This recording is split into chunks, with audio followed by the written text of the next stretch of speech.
Hi everyone, it's Rhonda. Welcome back to my channel, A Little Bit French. Today is my design team project for the paper cameo. Hi Nicola. And I used the ballerina journal kits.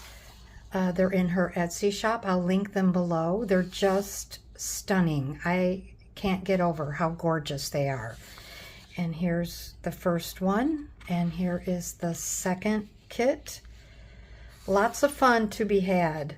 I'm not done with this kit. I am making a larger journal because today's journal is an accordion journal, and it's very small. But we've been traveling a bit, and this is what I could make for today's design team project.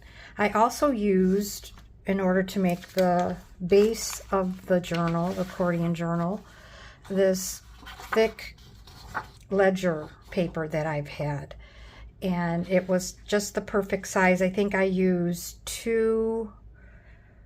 I just used one piece because I used the top half and the bottom half, and then I taped them together, so it made my journal the base.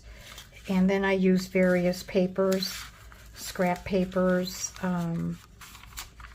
for things I put inside envelopes, and I used some French antique envelopes. But you will see that coming up, and I'll show you the journal. I just wanted to let you know that this is how it started, and I'll be right back.